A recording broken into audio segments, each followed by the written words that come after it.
স্বজনের মৃত্যুর খবর পেয়ে বাড়ি ফিরতে গেলে বাংলাদেশি বংশোদ্ভূত এক জার্মান নাগরিককে বাধা দেন বাংলাদেশ বিমানের কর্মকর্তারা। ৪৮ ঘণ্টা ব্যাপী বহু চেষ্টার পর নিরুপায় হয়ে বিকল্প পথে এই যাত্রী ঢাকায় পৌঁছান। ততক্ষণে তার স্বজনের দাফন সম্পন্ন হয়ে গেছে। জেলার অফিস থেকে এই টিকিট প্রিন্ট আউট করে নিয়েছি। দুটো বাচ্চা এতিম হয়ে গেছে। আমার ছোট বোন মারা গিয়েছে করোনাকালীন। আমার বোন জামাই মারা গিয়েছে 9 তারিখ। এতটাই কষ্টে ছিলাম যে আমার দ্রুত শুধু দেশে জগতের দরকার ছিল। বাংলাদেশ বিমানকে আমি কোনোভাবেই বোঝাতে পারি নাই যে আমার ভ্যালিড টিকিট আছে। বাংলাদেশি বংশোদ্ভূত জার্মান নাগরিক রেজাউল করিম সিদ্দিকী নিশাদ তার স্বজনের মৃত্যুর খবর পেয়ে 11 জানুয়ারি ঢাকায় ফিরতে আবুধাবি বিমানবন্দরে পৌঁছান। কিন্তু সেখানে বাংলাদেশ বিমানের কর্মকর্তারা তার টিকিট সার্ভারে না পাওয়ার দাবি করে তাকে ফ্লাইটে উঠতে দেননি।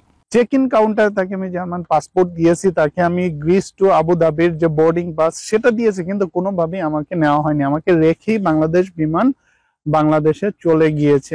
রেজাউলের অভিযোগ, বিমান কর্মকর্তারা টিকিটের বিষয়টি অবজ্ঞা করে তার সাথে দুর্ব্যবহার করেছেন। মৃত স্বজনকে দেখতে না দেওয়ায় 100 কোটি টাকা ক্ষতিপূরণ চেয়ে রেজাউল সংশ্লিষ্ট কর্মকর্তাদের বিরুদ্ধে শাস্তিমূলক ব্যবস্থার দাবি জানান। অনাকাঙ্ক্ষিত এই ঘটনা যেন তার পরিবারে শোকের ওপর এক বাড়তি বিড়ম্বনা। আমি তাকে বলেছিলাম, দেখেন আমি জার্মানি থেকে এখানে এসেছি, আপনি কি মনে করেন যে আমি টিকিট ছাড়াই এসেছি?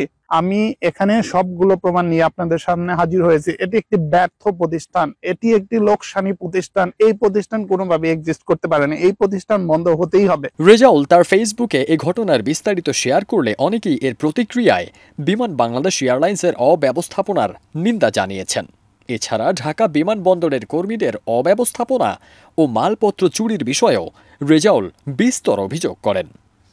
ফারদিন সানি, দেশ রূপান্তর।